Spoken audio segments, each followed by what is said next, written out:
Assalamualaikum warahmatullahi wabarakatuh. Saya Ulfa Demianti Aris, NPM 09105804190997 dari kelas B semester 6 Prodi Administrasi Publik.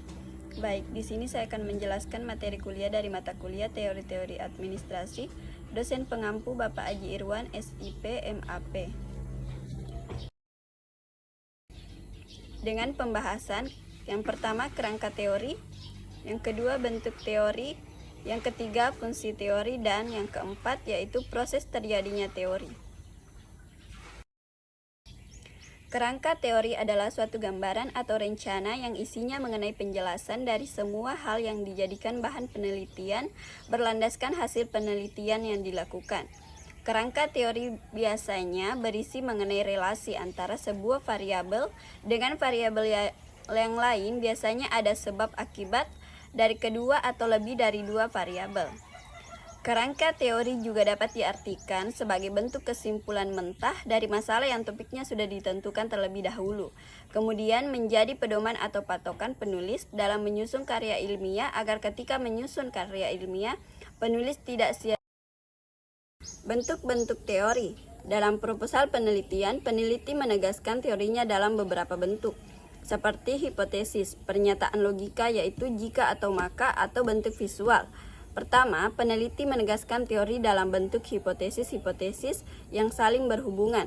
Sebagian hipotesis ini dapat dilihat sebagai yang pertama, yaitu hipotesis-hipotesis ini sudah dimodifikasi dengan menghilangkan pronomina yang merujuk pada gender tertentu. Contohnya, semakin tinggi pangkat seseorang, semakin kuat sentralisasinya. Yang kedua, semakin kuat sentralitas seseorang, semakin besar observabilitasnya. Yang ketiga, semakin tinggi pangkat seseorang, semakin besar konformitasnya. Dan yang keempat, semakin kuat sentralitas seseorang, semakin besar konformitasnya.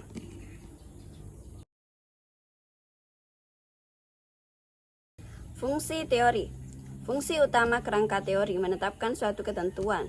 Fungsi utama yang paling dasar adalah untuk menentukan dan menetapkan sejenis istilah-istilah atau glosarium yang paling berhubungan dengan penelitian. Bagian ini mempelajari seluruh makna dan istilah dengan intensitas muncul yang paling tinggi. Tujuannya sebagai klarifikasi beberapa teori yang dipakai peneliti untuk mengatasi masalah yang muncul saat penelitian. Fungsi kedua dari fungsi kerangka teori adalah untuk menyatukan beberapa poin setelah didapatkan dari proses penelitian. Tujuan dari menyatukan poin-poin ini adalah untuk mempermudah para pembaca yang berminat membaca karya ilmiah ini dan memahami isi yang dijelaskan oleh penulis di dalamnya.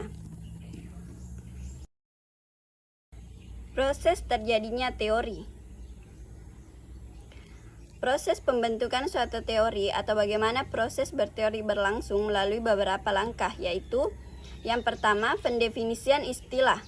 Merupakan hal yang sangat penting dalam berteori, terutama yang berkenaan dengan kejelasan atau ketetapan penggunaan istilah yang telah didefinisikan. Yang kedua, klasifikasi, yaitu pengelompokan informasi-informasi yang relevan dengan kategori-kategori yang sejenis.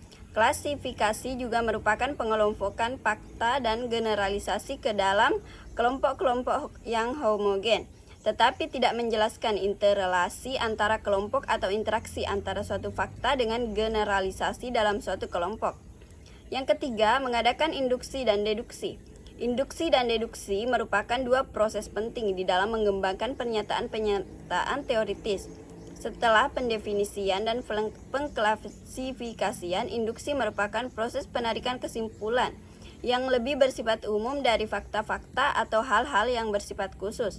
Dedukasi merupakan penurunan kaidah-kaidah khusus dari kaidah yang lebih umum. Yang keempat adalah informasi, prediksi, dan penelitian. Pembentukan suatu teori yang kompleks mungkin berpangkal dari inferensi-inferensi, yaitu penyimpulan dari apa yang diamati. Inferensi ini mungkin ditarik melalui perumusan, asumsi, hipotesis, dan generalisasi dari hasil-hasil observasi. Sesuai dengan fungsi dari teori yang memberikan prediksi, teori juga berkembang melalui prediksi dari dan juga penelitian. Ada prediksi yang dibuktikan dengan suatu penelitian, tetapi ada juga prediksi yang tetap sebagai prediksi. Yang kelima yaitu pembentukan model-model. Karena yang dicakup dengan teori sering menyangkut hal-hal yang sifatnya abstrak atau kompleks, maka untuk memberikan gambaran yang lebih konkret dan sederhana dibuat model-model. Model ini menggambarkan kejadian-kejadian serta interaksi antar kejadian. Yang keenam yaitu pembentukan subteori. Suatu teori yang telah mapan dan komprehensif mendorong untuk terbentuknya sub-subteori. Subteori ini cenderung memperluas lingkup dari suatu teori dan juga memberikan penyempurnaan. Baik, sekian dari saya. Assalamualaikum warahmatullahi wabarakatuh.